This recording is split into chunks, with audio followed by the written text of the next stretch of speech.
AI की दुनिया में एंथ्रोपिक एक बहुत बड़ा नाम है और उनके सीईओ डारियो अमोदे ने हाल ही में एआई के भविष्य को लेकर कुछ बहुत ही दिलचस्प बातें कही हैं। तो चलिए आज उनकी उसी बातचीत की कुछ सबसे जरूरी और बड़ी बातों को समझते हैं। तो चलिए सीधे उस एक नंबर से शुरू करते हैं जो एआई की इस जबरदस्त क्रांति को साफ साफ दिखाता है, $1 बिलियन।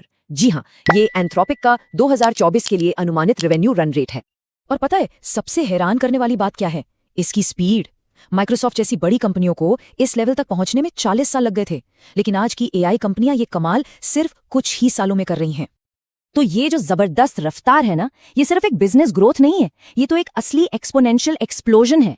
और ये हमारी दुनिया को इतनी तेजी से बदल रहा है कि उसे ठीक से समझ पाना भी मुश्किल हो रहा है। और मजे की बात तो ये है कि एंथ्रोपिक के सीईओ खुद ये मानते हैं कि उनके दिमाग में भी दो बातें चलती हैं। एक तरफ लगता है कि ये पागलपन है, ऐसा हमेशा नहीं चल सकता, पर दूसरी तरफ हकीकत ये है कि ये जबरदस्त ग्रोथ अब तक रुकी ही नहीं है। तो जरा सोचिए, अगर ये स्पीड कुछ और साल ऐसे ही बनी रही तो क्या होगा? तब एआई सिर्फ हमारे कामों में मदद करने वाला एक टूल नहीं रहेगा, बल्कि ये उससे बहुत कहीं आगे निकल जाएगा। अमुदय इसे 3 स्टेप्स में समझाते हैं। देखिए, आज का एआई एक स्मार्ट अंडरग्रेजुएट स्टूडेंट जैसा है। बहुत जल्द ये एक क्रिएटिव पार्टनर बन जाएगा और आखिर में ये एक ऐसा साइंटिफिक पायनियर बनेगा जो खुद नई नई खोजें कर सकेगा। और अगर ऐसा हुआ तो इसके नतीजे कमाल के हो सकते हैं। सोच कर देखिए, एआई वो वैज्ञानिक खोजें कर सकता है, उन बीमारियों का इलाज ढूंढ सकता है जिन्होंने सदियों से इंसानों को परेशान कर रखा है।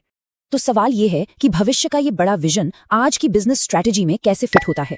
इसका जवाब है एक बहुत बड़े बदलाव में, जो कंज्यूमर ऐप से हटकर है। देखिए, एआई की जो पहली लहर आई थी जिसमें कंज्यूमर चैटबॉट्स थे, वो सोशल मीडिया जैसी थी। लेकिन अमुदई का मानना है कि एआई की असली ताकत एक फाउंडेशनल बिजनेस प्लेटफॉर्म बनने में है, बिल्कुल वैसे ही जैसे Amazon वेब सर्विसेज यानी AWS पूरी इंटरनेट इकोनॉमी की रीढ़ की हड्डी बन गया। मतलब पॉइंट ये है कि एंथ्रोपिक सिर्फ एक ऐप नहीं बना रहा है, उनका लक्ष्य वो बुनियादी ढांचा बनाना है, वो यूटिलिटी बनाना है जिसके ऊपर बाकी सभी बिजनेस अपने एआई सॉल्यूशंस बनाएंगे। और इसका एक जीता जागता उदाहरण है क्लॉड कोड की कहानी। ये बस एक सिंपल इंटरनल टूल की तरह शुरू हुआ था, जो कंपनी के अंदर इतना वायरल हो गया कि उन्हें समझ आ गया कि इसे पूरी दुनिया के लिए लॉन्च करना ही पड़ेगा। लेकिन जाहिर है इतने बड़े मौके के साथ कुछ बहुत बड़ी चुनौतियां भी हैं, खासकर जब बात एंटरप्राइज अडॉप्शन यानी बड़े बिजनेस में इसे अपनाने, विश्वास और सेफ्टी की आती है। टेक्नोलॉजी तो शायद रेडी है, पर असली मुश्किल है इंसानों को तैयार करना। कंपनियों के लिए ये एक बहुत बड़ा चैलेंज है कि वो अपने सभी कर्मचारियों को इन नए टूल्स को समझाएं और उनके रोज के काम में शामिल करवाएं। और इस मुश्किल से निकलने का एक ही रास्ता है, भरोसा बनाना। और भरोसा बनाने के लिए सिक्योरिटी से जुड़े असली खतरों से निपटना ही होगा। ये कोई ऑप्शन नहीं बल्कि बुनियाद है। और ये सिर्फ हवाई बातें नहीं हैं। प्रॉम्प्ट इंजेक्शन जैसी असली समस्याएं हैं, जहां डॉक्यूमेंट्स में गलत कमांड्स छिपाए जा सकते हैं या फिर साइबर क्राइम का सीधा खतरा है। यहां तक कि एंथ्रोपिक को हाल ही में एक देश समर्थित ग्रुप को रोकना पड़ा जो उनके मॉडल्स का इस्तेमाल क्रिमिनल एक्टिविटी के लिए करने की कोशिश कर रहा था।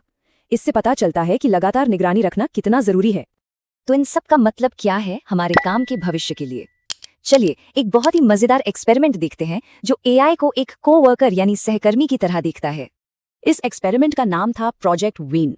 इसमें क्लॉडियस नाम के एक एआई को बाकायदा बजट और पावर देके कंपनी के अंदर एक छोटी सी वेंडिंग मशीन का बिजनेस चलाने की पूरी जिम्मेदारी दी गई। और नतीजे कह सकते हैं कि काफी मिले जुले थे।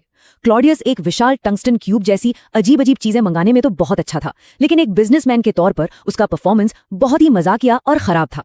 मतलब प्रॉब्लम ये थी कि उसे मैनिपुलेट करना, उसे बहलाना फुसलाना बहुत आसान था। अगर कोई उससे डिस्काउंट मांगता तो वो दे देता। उसमें दुनियादारी वाली स्ट्रीट स्मार्ट्स की थोड़ी कमी थी। तो आखिर में ये सब एक बहुत बड़े सवाल पर आकर रुकता है। एआई की इस जबरदस्त क्षमता और उसकी मौजूदा कमियों दोनों को जानते हुए किसी भी बिजनेस को अपने पहले एआई कर्मचारी के लिए तैयार होने के लिए आखिर क्या करना होगा?